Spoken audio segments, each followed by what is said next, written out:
तो अभय चौटाला ने शपथ लेने के बाद प्रेस कॉन्फ्रेंस की है, सीधा आपको ले चलते हैं कि हमने इलेक्शन कमीशन को 15 रिटर्न में कंप्लेंट दी और जो 15 कंप्लेंट दी थी उसके अंदर बाकायदा तौर पे हमने सारे सबूत जुटा करके उनके सामने बताए और उनसे हमने कहा कि आप इनके ऊपर कार्रवाई करें।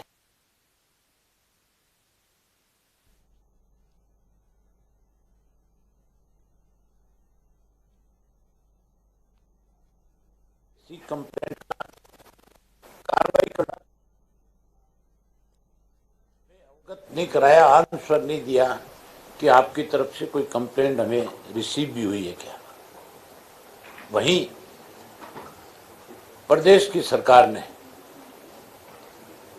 इस इलेक्शन को जीतने के लिए जहां सरकारी मशीनरी का डट करके दुरुपयोग किया, वहीं पहली दफा देखने को मिला कि पुलिस की गाड़ियों में पैसा भर करके आया और पुलिस के पहरे में ही पैसे को जो है डिस्ट्रीब्यूट किया गया। बाहर पुलिस खड़ी रहती थी गाड़ियां भर करके और अंदर जो है मतदाताओं को लुभाने के लिए 10,000 से लेकर के 15,000 रुपये प्रति वोट के हिसाब से पैसा बांटा जा रहा था। हमने उनकी वीडियोग्राफी करके भी इलेक्शन कमीशन को दी। हमने उनको एक एक जगह बताई कि कहाँ कहाँ कौन कौन व्यक्ति पैसा बांट रहे हैं, पुलिस की कस्टडी में पैसे बांटे जा रहे हैं, उनकी वीडियो बना करके भी दिए। उसके बावजूद भी इलेक्शन कमीशन ने कोई संज्ञान नहीं लिया और सरकार ने अपनी तरफ से इस इलेक्शन में कोई भी बेहूदगी करने में कमी नहीं छोड़ी। सरकारी मशीनरी का इतना बड़ा दुरुपयोग था जैसे कोई कश्मीर में चुनाव हो रहा हो। आपको हैरानी होगी सुनकर के, आपके बहुत सारे पत्रकार साथी वहां पे गए हुए थे जो उस इलेक्शन को जाकर के कवर कर रहे थे। उन्होंने अपनी आंखों से भी देखा था कि जो बीजेपी का कैंडिडेट था या उसके प्रचार में जो लोग गए हुए थे उनके साथ 20-20 गाड़ियां, बसें जो है पुलिस की भर करके अर्धसैनिक बलों की चलती थी। वहां पे मैं एक गांव में गया और गांव में गया तो मुझे गांव के लोगों ने पूछा कि अपने यहाँ चुनाव में तो कभी इस तरह से फोर्स नहीं आया करती थी, अब की बार क्या हो रहा है, किस वजह से इस तरह से फोर्स आ रही है और फोर्स भी अब की बार तो नई नई ड्रेस में आ रही है। ऐसे लग रहा है जैसे कोई हमारे यहाँ पे कोई उग्रवादियों ने कोई अटैक कर रखा है, कोई एक्सट्रीमिस्ट आए हुए हैं और फौज की वर्दी के अंदर ये लोग जो घूम रहे हैं, ये क्यों घूम रहे हैं। मैंने उनसे फिर एक बात बताई। मैंने कहा कि जो ये लोग आज पुलिस के आए हुए हैं यहाँ पे, जो हमारे जो पैरामिलिट्री फोर्सेस जो लगा रखी है, इसका काम है बॉर्डर की सिक्योरिटी करना। लेकिन हैरानी की बात है, सरकार ने बॉर्डर की सिक्योरिटी से हटा करके इनको ऐसे व्यक्तियों की सिक्योरिटी में लगा दिया जिनके खिलाफ 376 और 302 के मुकदमे हैं। गुंडों को संरक्षण देने का काम कर रही है। किस तरह से मतलब पुलिस का वहां पे दुरुपयोग किया गया। उसके बावजूद इलाहाबाद का जो मतदाता था, जो केवल खेती पे निर्भर करने वाला था, उस मतदाता ने जहां मुझे 9,000 वोट ज्यादा दिया पिछले चुनाव से, पीछे मुझे 57,000 कुछ वोट दिया गया था, अब की बार 8,000 वोट बढ़ा करके 65,000 वोट जो है, 65,000 कुछ वोट मेरे पक्ष में उन्होंने डाले।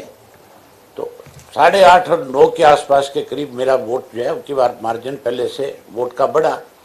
जहां मेरा वोट बढ़ा वहीं भाजपा जो चुनाव लड़ रही थी, वो अकेली भाजपा नहीं लड़ रही थी। उस चुनाव के अंदर भाजपा, जेजेपी और कांग्रेस और एक वो अलोपा, ये चारों इकट्ठे हुए थे।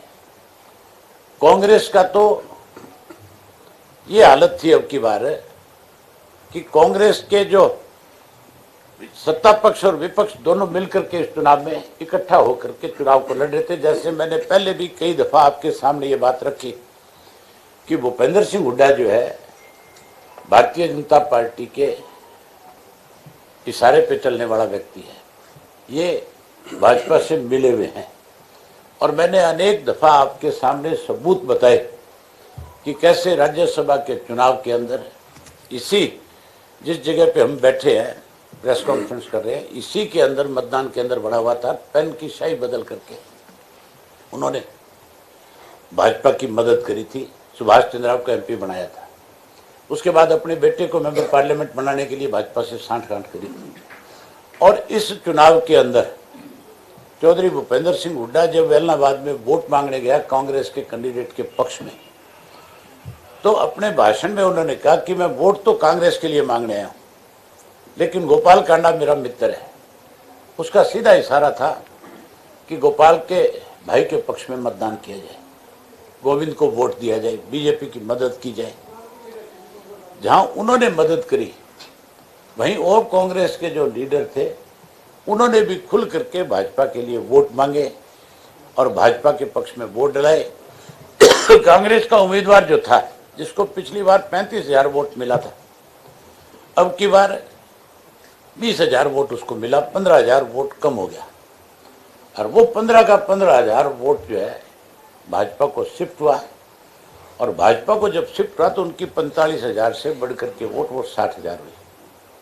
मतलब सारी पार्टियां मिल करके अब की बार इस चुनाव के अंदर जीतने का प्रयास कर रही थी। जहां कांग्रेस की जमानत जब्त हुई, वहीं प्रदेश के मुख्यमंत्री को अगर थोड़ी सी भी नैतिकता है तो फिर मुख्यमंत्री को, क्योंकि 2 बाई इलेक्शन हमारे प्रदेश में हुए, पहला बाई इलेक्शन बड़ौदा का हुआ, तब सरकार को बड़े 1 साल हुआ था और 1 साल में ही लोगों ने सरकार के खिलाफ अपना मैंडेट दे दिया था। रिजाइन तो उसी वक्त कर देना चाहिए था, लेकिन उसके बाद क्योंकि कृषि के 3 काले कानून और बन गए और ये लगातार इस बात पे मोहर लगा रहे हैं कि हमने जो कानून बनाए हैं वो बिल्कुल जायज़ हैं, ठीक है।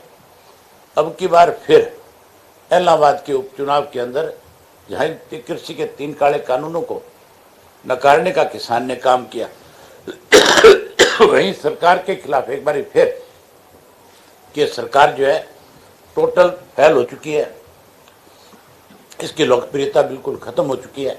इसलिए अब मुख्यमंत्री को सत्ता में बने रहने का कोई अधिकार नहीं है, मुख्यमंत्री को इस्तीफा देना चाहिए।